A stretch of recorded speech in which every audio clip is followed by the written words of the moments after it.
All right, welcome. Today, we are diving deep into the U.S. economy, but we're looking at it through two very different lenses. On one side, you've got the government's official strategy for the world, and on the other, the financial reality for millions of Americans right here at home. And that really gets us to the big question for today. How does America's grand plan for the global economy actually connect to your life? Your wallet, your future? Let's dig in. Okay, so to figure this all out, we've got to start with the official game plan. We're opening up the policy playbook to see exactly how the government tries to steer this massive economic ship. At the heart of it all is this thing called public policy. And, it's not just one thing. It's this whole mix of laws passed by Congress, decisions made by the president, and even major court rulings. These are basically all the levers the government can pull to manage everything, from huge international trade deals down to the stuff that affects us day to day. Right, so let's check out the first part of that playbook, the global strategy. This is the government's official blueprint for how the United States shows up and does business with the rest of the world. So, what's in the playbook? Well, according to the U.S. Trade Representative, the goals are pretty clear. It's about rebuilding here at home, trying to bring manufacturing jobs back and get wages up. But it's also about playing hardball internationally, using tariffs to get leverage, opening up new markets, and really going after what they call unfair trade practices. The absolute bottom line for any deal is that it has to serve the U.S. national interest, period. And listen, this isn't just a bunch of talk on a piece of paper. The policy has real teeth. They're using tools like Section 301 to investigate China over things like intellectual property and technology. There are formal disputes at the World Trade Organization with the European Union. And with our neighbors Mexico and Canada, they're using the new trade deal to enforce labor and environmental rules. Each one of these is a real lever that's being pulled right now.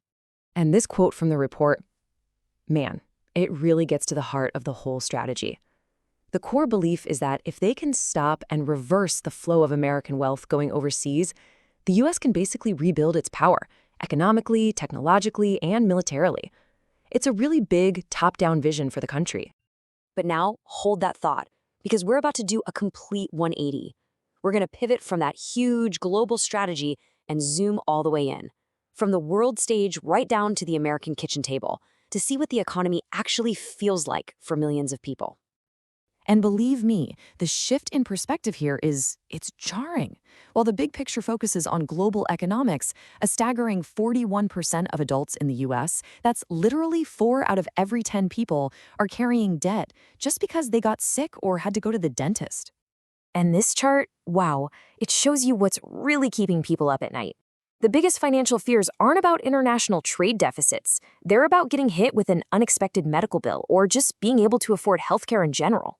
For most people, that's an even bigger worry than the cost of just keeping a roof over their head. This just lays bare how financially fragile things are for so many. Think about that. For nearly half the entire country, one single, pretty minor emergency, a trip to the ER, a broken bone, could be enough to kick off a whole cycle of debt. That's the view from home.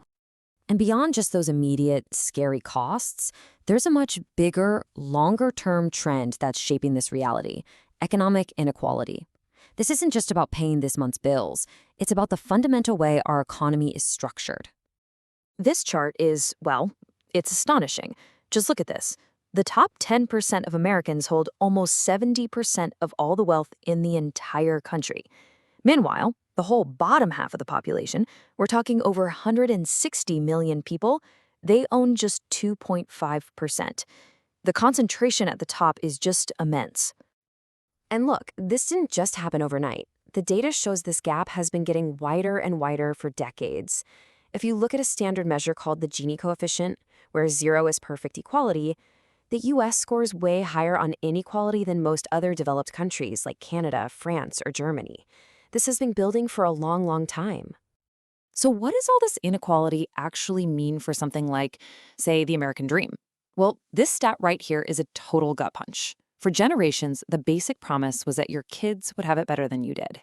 That promise is fading fast.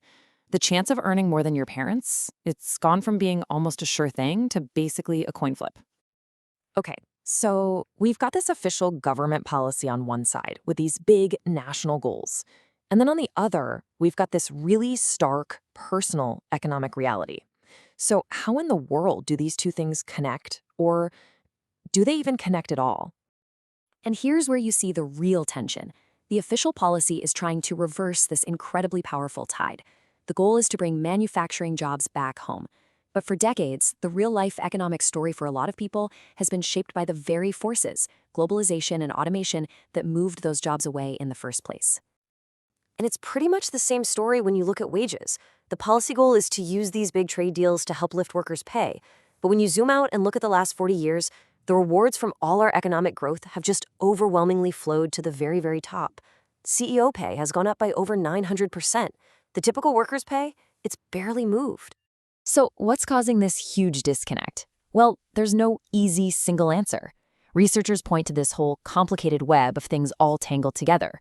Workers having less bargaining power, the long-term effects of globalization and automation, decades of changing tax policies, and the really deep-rooted legacy of systemic discrimination. Which kind of leaves us right here with this final question. We have this grand national strategy being played out on the world stage. But back home, the economic reality for millions is defined by healthcare costs, by debt, and by this massive inequality. So the question is that gap between national policy and personal prosperity getting wider? And if it is, what on earth could possibly bridge it?